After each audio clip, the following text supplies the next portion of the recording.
name is Dr. John David Gordon, and I'm co-director of Southeastern Fertility, and I'm a physician affiliated with the National Embryo Donation Center.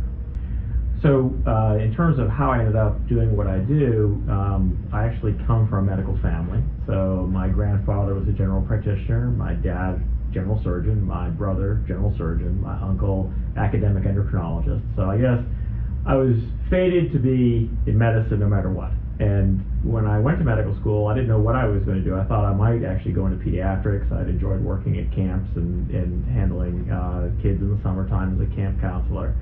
But when I did my rotation on obstetrics and gynecology, I just fell in love with the field. And then within obstetrics and gynecology, I did a senior fourth-year medical school elective at Duke in reproductive endocrinology and infertility.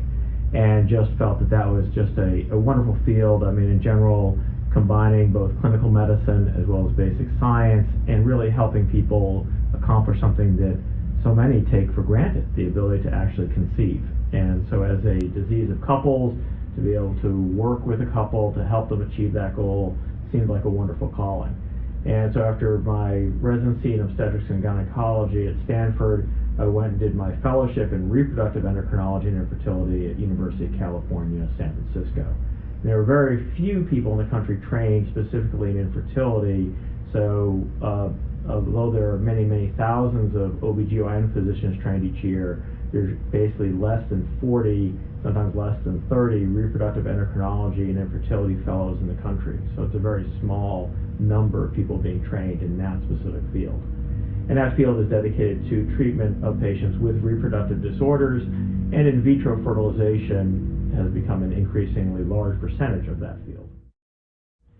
So I think that when I would think about my career in reproductive medicine and talking with our pastor, I said, Craig, I'm just disappointed. I know that some people are called to work in public health, to participate in mission trips, and I feel that is not what I'm being called. And he said, well, you're serving a very important role because you're ministering to those couples who are dealing with infertility, and they need somebody who is going to treat them with kindness and yet honestly and walk with them along the way. And so the field seemed to be a wonderful career choice to say, well, here we have a couple who want to conceive.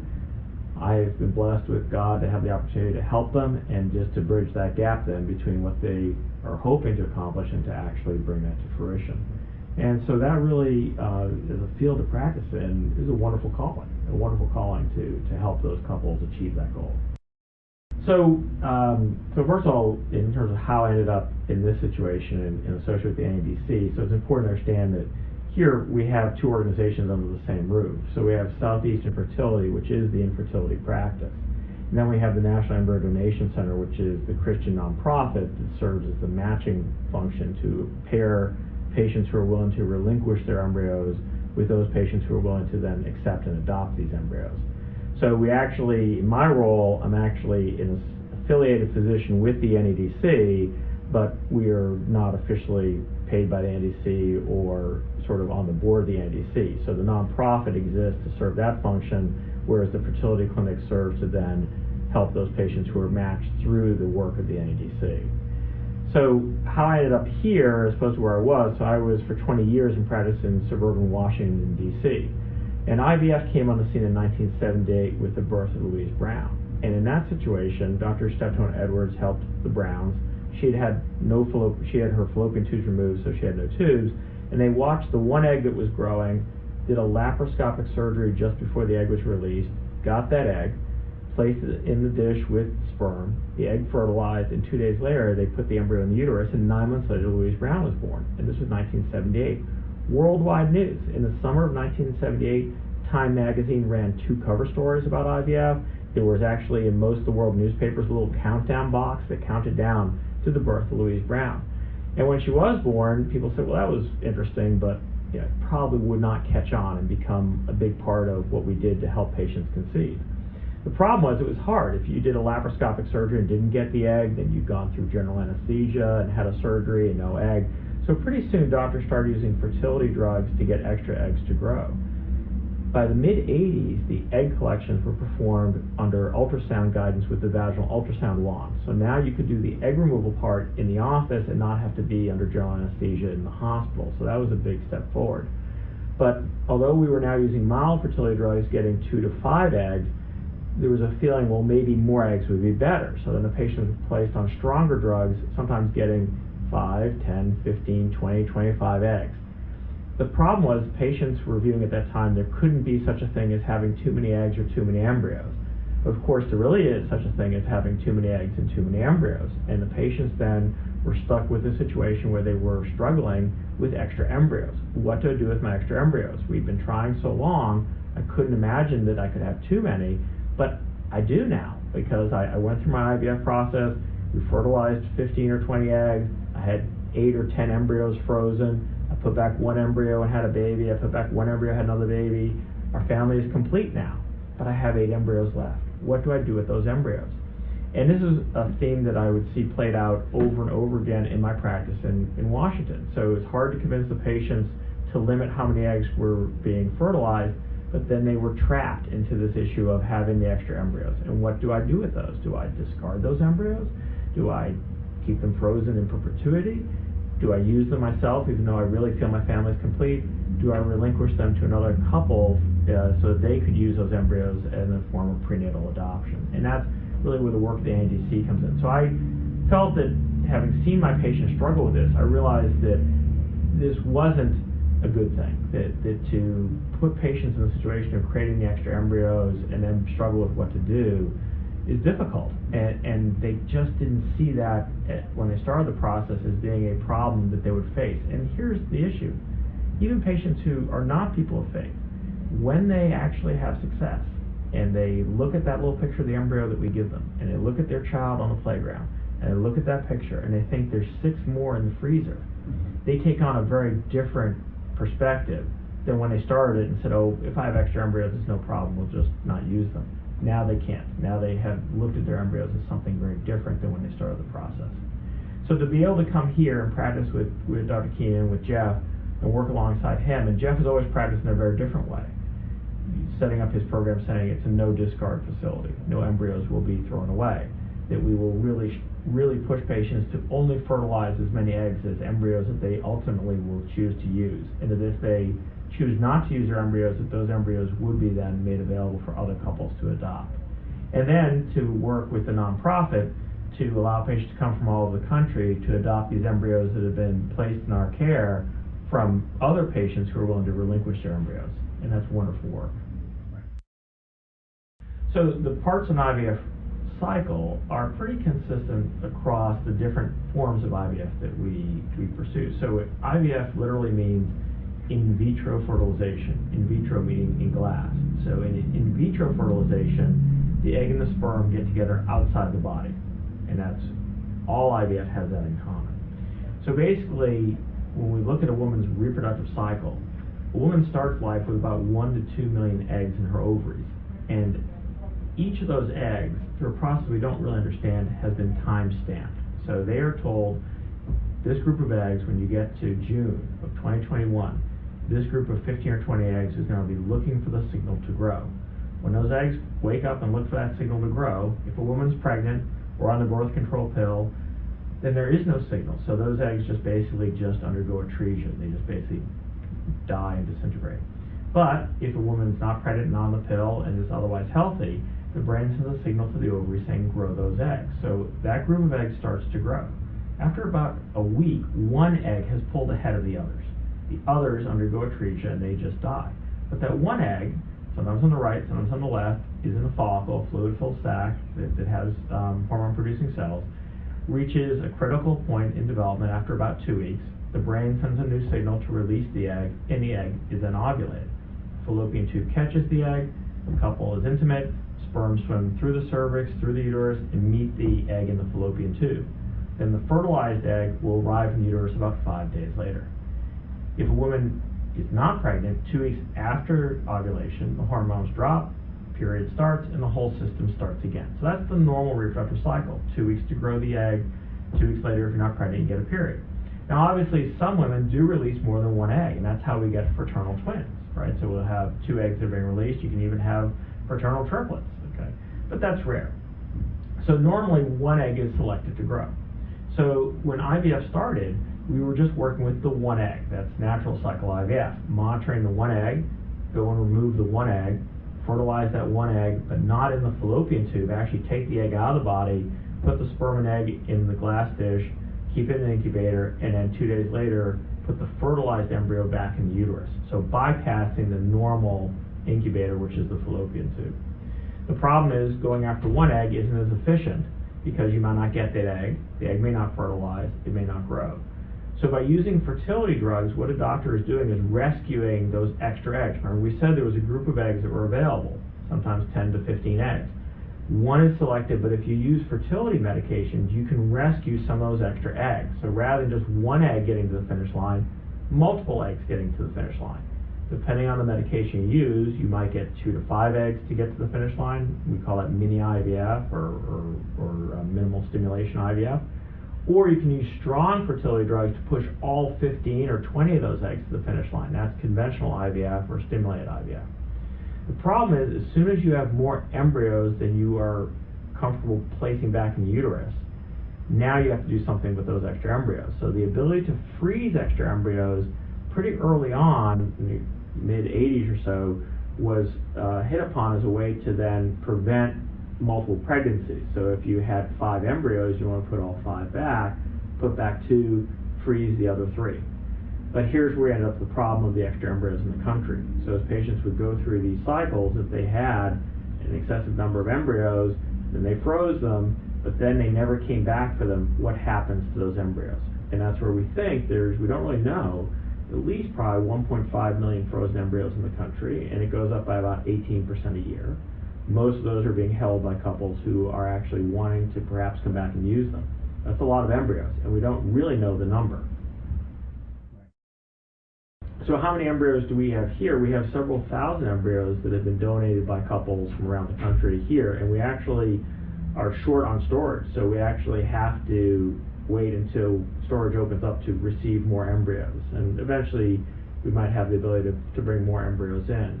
But we have several thousand embryos stored, and it's, again, they're in these large tanks that contain liquid nitrogen. Mm-hmm. So when you have embryos that are frozen, they may be frozen at different stages of development. They may be frozen just the day after fertilization occurred, up to 5 days after fertilization has occurred.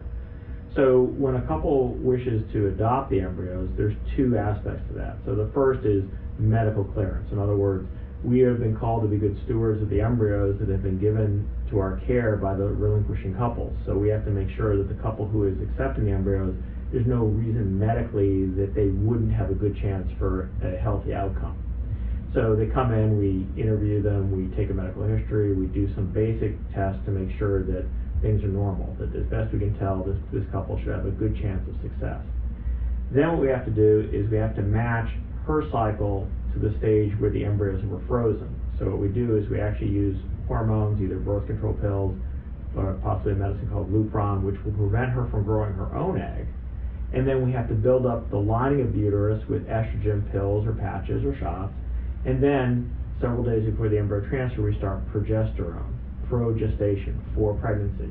That's the hormone that you normally make once the egg has been released. So in the normal cycle, the egg is released, that sets the timer, and the uterus is now ready for that embryo to arrive about a week later. But in the case of these embryo transfer cycles for the embryo adoption program, we're controlling the cycle. So then we have a protocol where we start the progesterone several days before the patient comes in then for the embryo transfer. The embryo transfers are quite easy. It's less really than having a pap smear. The patient has a full bladder so we can actually visualize it. We then put the embryo in. It's very easy to do. That morning is usually the morning the embryos are thawed. So again, we have been given these embryos from couples around the country. We know what stage they were frozen at. In most cases, if they're blastocystis embryos, they're thawed that morning. If the embryos were frozen at earlier stage of development, they may be thawed the day before or even 2 days before the embryo transfer itself. So a big question is, of course, then the success rate of how successful is this process. So the first thing to keep in mind is the reason that we have the embryos is because in the vast majority of cases, the couple were successful, right? If they hadn't been successful, they probably would have continued to use these embryos.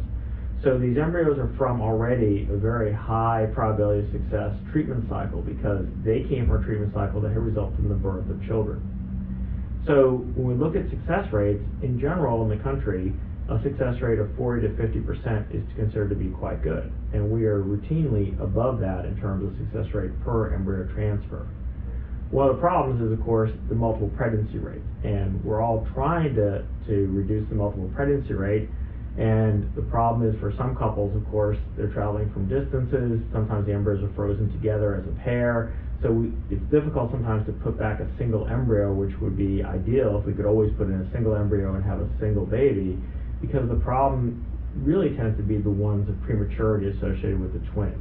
So that's why couples are really excited about twins. It's difficult because twins certainly can be a higher risk pregnancy than a singleton pregnancy. So when we compare the pregnancy rate with donated embryos to a patient's own embryos, it really flows through the age of the woman. So basically, most of the time the embryos have been donated are from younger couples because they responded well and created a lot of embryos. Or perhaps the embryos were created using an egg donor who is less than 30 or less than 25 years old. So the success rates will be based upon the age of the woman whose eggs were used to create the embryos. So as soon as our patients are older than the person creating the embryos, success rate will be better with the frozen embryos. Plus, these embryos did, as I said, usually come from a cycle that had resulted in success. So they're already, again, very, very high success rates. So some couples struggle and they say, well, should I continue treatment with my own eggs and my husband's sperm, or should I think about pursuing embryo adoption? And a large percent of our patients really decide they can't pursue traditional in vitro fertilization. Either the husband has no sperm, or they're uncomfortable with the process itself, or they're worried with the exact issue that resulted in these embryos being donated. They don't want to make excessive numbers of embryos, and their clinic has told them that the policy would be to fertilize all the eggs, and they're not willing to work with the couple to only fertilize a proportion of the eggs. So again, these are some of the issues that patients come to see us. Some don't even have infertility. They have read about the process. They feel called to adopt these embryos even though they probably could have additional children on their own, but they've decided to pursue this because they feel called to do that. So how should we look at the human embryo? And this has been an issue that people have struggled with. You know, the couple struggle with it, physicians struggle with it, politicians struggle with it. Around the world, people have struggled with that. Some countries have officially limited how many eggs can be fertilized. Other countries have not. And generally, the United States has put fewer restrictions on the practice of reproductive medicine than pretty much any other country. Robert George, who's a Catholic scholar and professor of jurisprudence at Princeton University, has written a book about the embryo and the status of the embryo. And what we can say is that all of us started as a fertilized egg. There is no human being on the planet that did not start as a fertilized egg. So we know that we all start at that point. Now, not every fertilized egg divides, continues to grow, implants, results in an ongoing pregnancy, and then a healthy baby. But we all start at that point, and that is true. I mean, that's a scientific fact. You can't refute that. So how are we to look at these embryos whose developmental potential we don't know? When we look at a group of embryos, we know that some will turn into healthy babies, and others may never implant even a little bit. And yet we don't know which one is which. So this is how patients then struggle with it, because they don't know. And as they create these extra embryos, then suddenly they're stuck with the unknown. I know that if I put the embryo back in my body or in somebody else's body, it certainly could result in a healthy baby. And if I throw it out, it will never result in a healthy baby. So how do I handle that? And that's why patients often will abandon their embryos. They literally cannot resolve this tension in their thought process, and they simply just walk away. And they say, well, the only solution is to not make a decision and then leave the clinic to figure it out. And that's why it's an increasing problem around the country as patients decide they can't resolve this for themselves, and they walk away and they leave the clinic with these abandoned embryos. So that has become more and more of an issue. The New York Times had a article about a couple whose embryos they had created at Brown University in Providence, Rhode Island, many years ago. And the couple thought all the embryos had been used. And then they were recently notified in the last couple of years that they found a vial in the bottom of the freezer container that contained 2 embryos, but they weren't sure if they could be viable because they'd been exposed to the crowd protectant and some other issues. And in the New York Times article, the couples talked about how they viewed their embryos and how they would, the wife said on the way to work, she would pull into the parking lot of the hospital where the clinic was and sing to her embryos that she knew were frozen in the 3rd floor or whatever floor of the building. So for them, they had clearly viewed their embryos as their children, as their unborn children. And then to hear that this had happened was devastating. And in the article, some the physicians who were quoted agreed. They said, we understand how patients can view that way. And to them, it's just like your child was disappeared from the playground. I mean, in that mind, that these embryos were lost and then found, to them, the grief and the distress was similar to them if it had been a child on the playground. And so I think that's where it is a struggle. I think that's why we encourage patients to do open embryo adoption for the couples to have an idea of what happened. And I think that's the other thing, is that I think a lot of patients, to donate their embryos, they don't want to be at the mall and they see a child playing at the mall and they think, looks just like my son. Is that my embryo that I donated? So I think the idea that you know what happened, even if it didn't work, it allows them to move on with their lives. And if it does work, for them to have a relationship where the children can grow up knowing their siblings, even though they're in different families, but they think of themselves perhaps like cousins. I think it's a wonderful thing for that opportunity. The children, everyone wants to know who am I? Who are my people? And I think to know that that's out there, that you do have siblings out there, I think the children are going to ask questions. And that's the thing, is that sometimes we need to remember to be a child-centric approach to this is very different than is often practiced. So we have now the question about the health of the children. So what are the long-term implications of being born after being frozen? And the results are very reassuring. I mean, we're talking about the first frozen embryo transfers in the 80s. So now we have 30 years, 40 years of experience in some of these cases. And in fact, Louise Brown's sister, the second one, or not the second IVF, but the first 5 or 6 IVF babies, ended up having a spontaneous pregnancy herself, so reproduced herself. So the question is, yes, children who are born through this can have normal reproductive functions themselves. Okay, so this is something that then continues to be a problem. And the health of the babies, there have been certainly in many countries that have nationalized health services and they can track the health, there have been a lot of reassuring studies in terms of the outcomes and in terms of the intellectual development, the emotional development. And in general, children born after IVF tend to be more spoiled. I guess you would understand why, perhaps, you spoil your children. But certainly the numbers are very reassuring in terms of that. The biggest risk to an IVF baby remains the risk of prematurity. The biggest cause of prematurity are the twins. And that's hard, right? Because patients often come in specifically asking, I want to have twins. And if I knew that twins would be healthy and full term and you didn't lose your mind when they were teenagers, I get it. I mean, but twins are a higher risk. And so again, that's some of the issues that we face. But it is sort of amazing that the outcomes are as good as they are when you think about the creation of the embryos in vitro, the freezing of the embryos, the thawing of the embryos, the transfer of the embryos. And with the Gibson family that has the 2 girls who, now the record holders, Molly frozen 27 years, healthy child.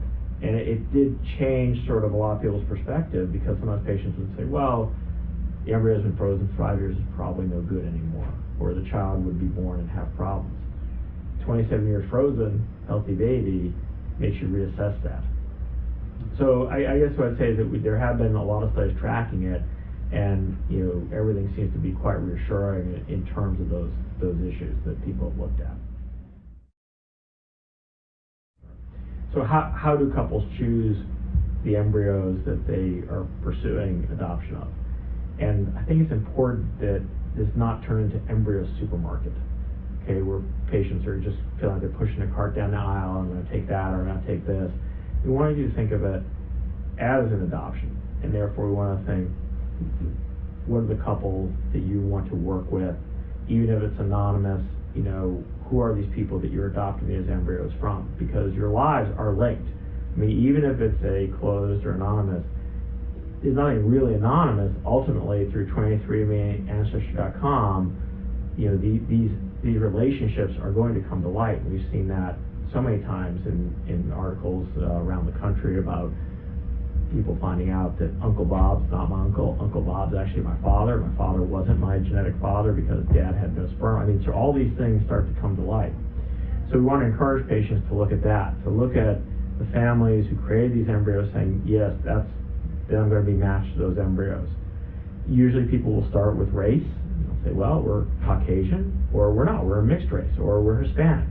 So they would then usually start by looking at those parameters. And then from there, kind of drill down to say, well, we're tall people, and these people who create the embryos are tall, and so those are the characteristics. And that's really the function that the NEDC plays as the nonprofit. It really works with the couples to ensure good matching. And since more than half tend to be through open adoption, there's a whole development of that relationship between the relinquishing couple and the adopting couple. It's very hard to do well, and that's the thing. That's why the nonprofit works very, very hard, and why many fertility practices just don't want to deal with this. I mean, I think that they see that this would be an issue that is fraught with moral peril at times, and if it is not done well, it can turn embryos into commodities that are essentially bought, sold, or traded. And to me, that is the opposite of how I want to view the embryos or how I want to practice. And that's where the NEDC comes in terms of its mission and the approach that it takes. So how to help couples look upon us in a way that they feel is acceptable, that they're called to do, that it does not turn an embryo into a commodity. I say, well, that's where, if we want to look upon it as an adoption, I mean, adoption, in my mind, is raising a child that you are not genetically related to. Right? Is that we're called to adopt, right? Called through Scripture to adopt, to care for the widow, to care for the orphan. I can't think of anybody who's more orphaned than an embryo sitting in liquid nitrogen, right? And they exist. So the embryos exist. We are not creating these embryos for couples to come in to take. I mean, to me, that would be buying embryos, right? If I were to take a sperm donor and an egg donor, create embryos, and then say, hey, I have embryos, come and purchase these embryos. To me, that is what you're describing in terms of the purchase of human beings. But on some level, traditional adoption or private adoption, I mean, you are paying for the process by which you could become a parent, but you didn't tell somebody to have a child so you could come and take that child away. The couple or the individual who is willing to relinquish their child is doing so not because they're paid to do it, but because they value their child and feel that they cannot take care of their child. Same for these couples who are relinquishing their embryos. They are not being paid to relinquish their embryos. And when we look at the costs involved, there are costs involved because of how hard it is to coordinate all these things. But it is, when we look at the actual price to undergo a frozen embryo transfer, roughly about $3,500 for the medical component. It is not a big profit margin here, and this is of course why a lot of practices tend not to pursue a lot of embryo adoption cases. This was not helping me. It's taking huge amounts of effort for my nursing staff to do this right, and we're not charging very much. It doesn't make sense according to my accountants who tell me how to run my practice. But there's a difference between doing what is right and what is easy and what is profitable.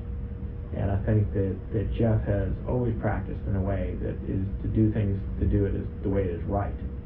But this is not necessarily how things are done in other places.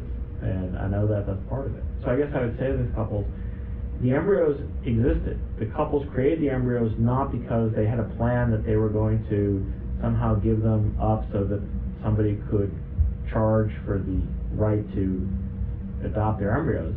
They were stuck. You are helping them. They are themselves struggling with what to do. They hadn't really considered how they would view their embryos, but they care about their embryos so much that they are not willing to destroy those embryos, but they would like you as an accepting couple to help them, to take these embryos and give them a home. And I think that's how I look at it. And I think that, to me, if you keep those values, then I don't think it is turning embryos into commodities, but it can be a slippery slope. And I think we've seen that around the country as to how it's done. So that's how I would encourage those patients to look at it, to say you're being of value to the couple who is relinquishing, to the embryos themselves, and along the way for you to be able to have a family. But all three parties here are important. The couple who created the embryos themselves, the accepting couple. And that's a different perspective than just sort of churning through the fertility mill and just trying to get a baby at the end of the day. So when we look at how the IVF process goes in terms of embryo selection or grading and what happens, so let's say a couple has 12 eggs. So the first decision is how many eggs we're going to fertilize. So here we often will discuss, let's fertilize 6 and freeze 6 unfertilized. So we don't end up with the problem that we are trying to avoid, which is the creation of extra embryos. But if you chose not to do that, you could then fertilize all 12, and historically 8 out of 12 would fertilize. So 4 eggs right away didn't fertilize, so there's nothing you can do with those. Of the 8 eggs that fertilize, most of the time, about half will continue to grow over the next several days. So what happens is sometimes the egg has fertilized, but it never divides. So that egg is not viable. It didn't cleave. It's dead. It is biologically no longer alive. Or it gets to 2 or 4 cells, but doesn't get to 6 or 8 cells. Or it gets to 6 to 8 cells, but doesn't grow on to become a morula or a blastocyst, which has 40 to 60 to 80 to 200 cells. So there's, first of all, just the growth. So if an embryo doesn't grow, it has no status. It unfortunately has died along the way. And we know this happens a lot in, unfortunately, nature, which is why human beings' maximum fertility is about 20 to 25% a month. I mean, many of those months we might have fertilized an egg, but it didn't grow, it didn't divide, it didn't reach the uterus in a stage that could implant. When we have embryos then that are viable, so let's say we get to the 3rd day and we have 4 embryos that all look very good. Say, well, all these embryos look good. We could put back 1 or 2 and freeze the other 2. Or we could wait 2 more days and see if all the embryos continue to grow.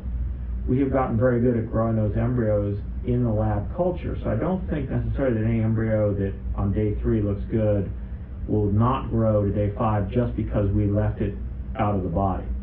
I mean, it's hard to ultimately prove that, but I think most of us believe that the culture conditions have been quite good in the laboratory to be able to grow to that 5th day.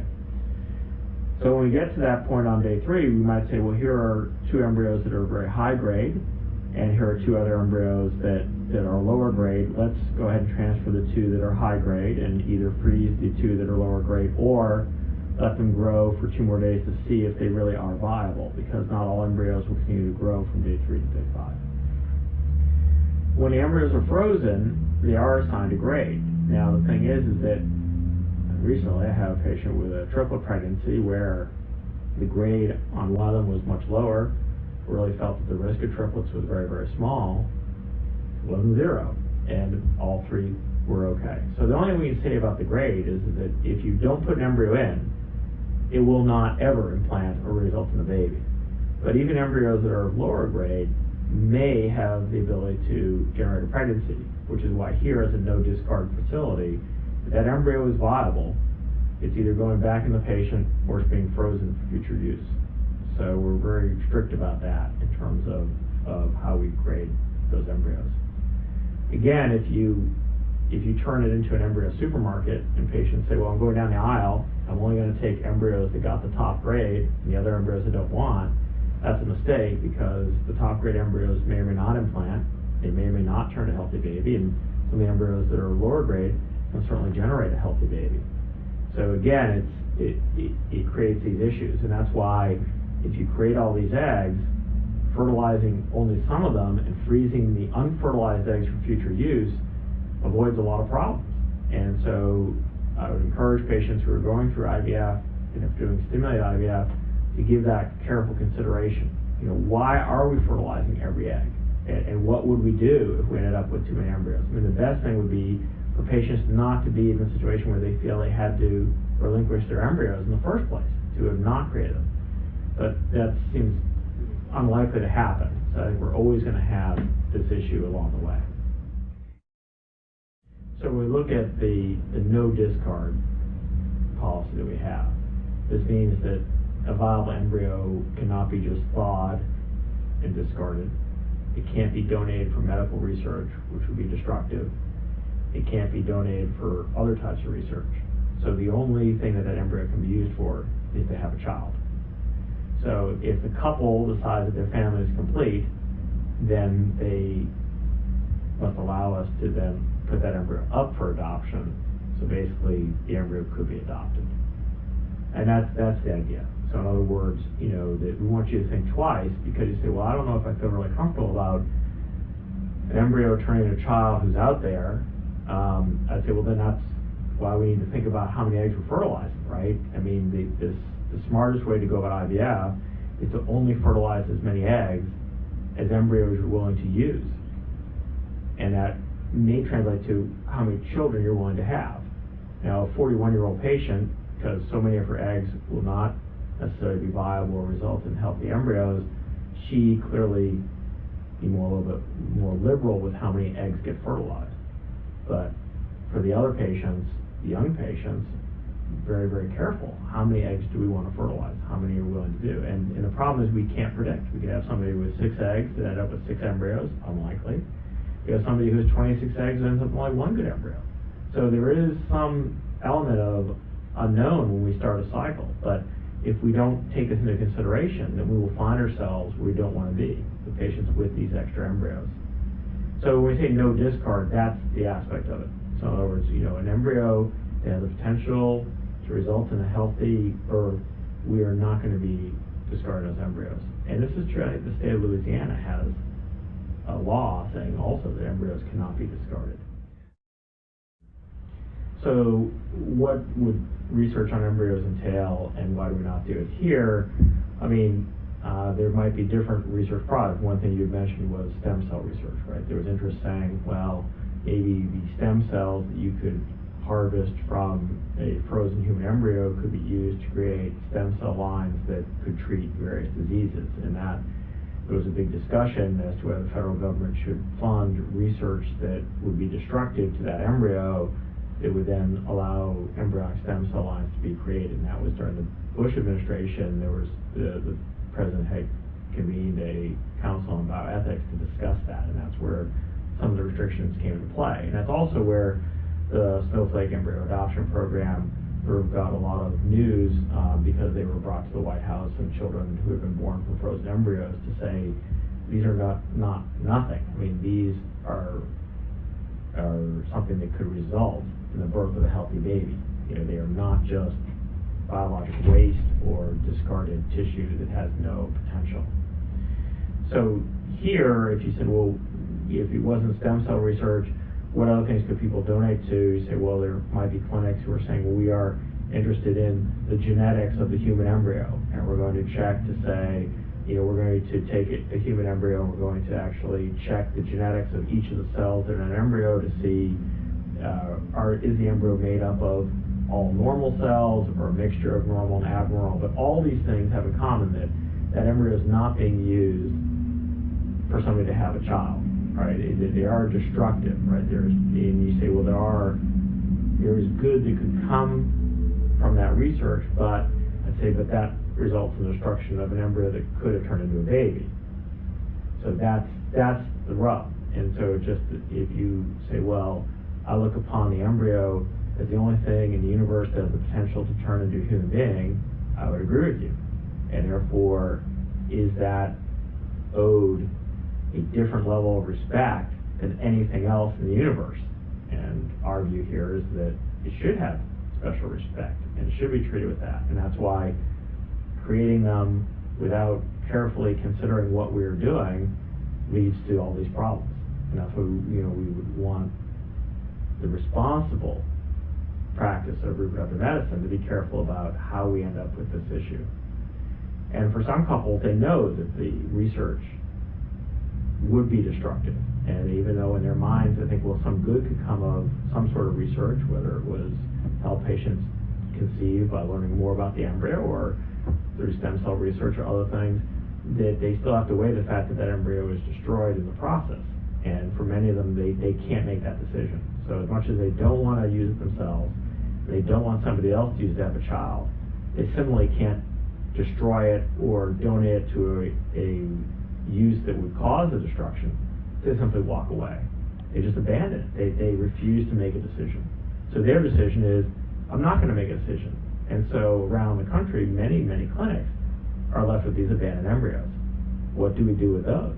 And so that, again, if you tell patients up front, if you abandon your embryo, it will be put up for adoption, which is what we do here. We're a no discard facility. So if you abandon your embryo, we're not throwing it away. It's going to a worthy couple who wants to adopt it. That tends to, again, take that avenue away from couples and say, well, I'd better think very carefully about how many eggs do we want to fertilize then. You know, I really don't want a child of mine being put up for adoption that I didn't know about. So I said, well, don't create those embryos in the first place. But you've got to lay that groundwork up front with your patients. You've got to say, this is the policy. You know, otherwise, after the fact, it's too late. Right? That's the problem. So I think that most of the clinics would have a policy that said, if you abandon your embryo, we have the right, we will just destroy the embryo. And I think that the research, because there wasn't consent given for research, unless the original consent forms that were created saying, if you abandon your embryo, we can do what we want, you know, but we will not, we will donate to research, we will donate, or we will just discard.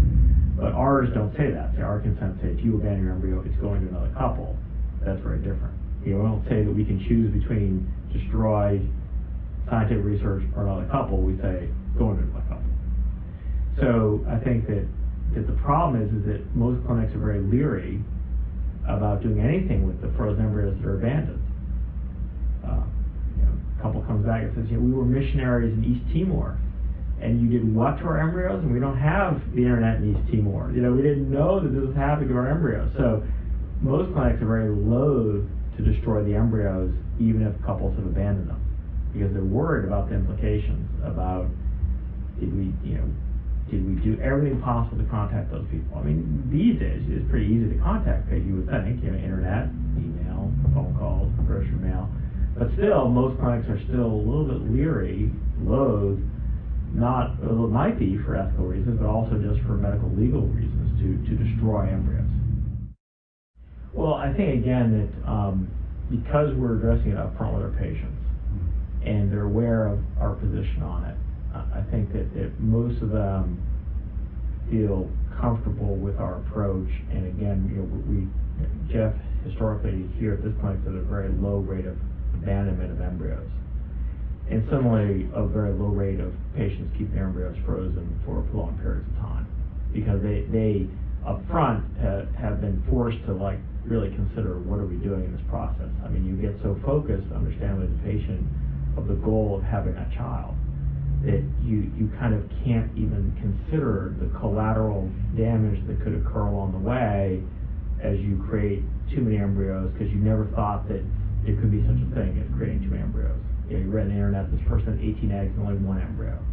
So why not fertilize 12 until now you have 10, and now you're stuck. So again, this is what we face, and I think around the country there are clinics that have patients who are willing to pay the $500 a year to keep their embryos stored, because they literally can't make a decision, and they don't want to abandon the embryos, but is there going to be a day where the children of those individuals will be responsible for a disposition decision, that literally that they kept their embryos frozen to the point where they have passed and the embryos are somehow inherited in the family? I mean, it's possible. We're not there yet. I mean, but again, there certainly have been cases where the embryos that were created were left in limbo because of untimely death or divorce or separation. And so again, these are issues that come up not infrequently. and they're problematic. And again, if you can try to address them up front, you're always better than if you're trying to play catch up at the end of the day. Well, these are difficult issues, right? And we know that, as I said, that we all started at that early stage of development, but not all that start at the early stage of development progress onward. So I don't know how those individuals who do it are able to reconcile their decision-making process. I don't know. I found for myself it was problematic. And in our clinic, we had patients who would come in sometimes with other infertility who said, we just want to have a boy. So we do genetic testing on the embryos, and all the girl embryos were thrown out. And I just said, I just didn't sign up for something like this. This wasn't what I felt called to pursue in my career. I said, husband and wife want a child, can't have a child, God has given me the ability to help them have a child, that seems like a calling. Just because you want to have a boy and you're going to discard the girl embryos doesn't seem right to me. And yet this would happen over and over again, and I think it is something that I personally could not reconcile. So just like those researchers who do that have reconciled their ability to do it, there are probably those who they couldn't do it, and that's why they don't research in that field. I found that I was having difficulty reconciling my faith with the approach that we were taking, and so I just can't do it anymore. And ultimately that's what we came to the conclusion, and I was told, well, I think that, by the accountant and the lawyer of my practice, that your faith is not consistent being in this practice. I said, well, I think I know what a practice where that would not be the case. That, I was able to come down here to work with Jeff. But it is something that is difficult because it seems like such a good, of course, to help people have a family. And yet, it is not as simple as that.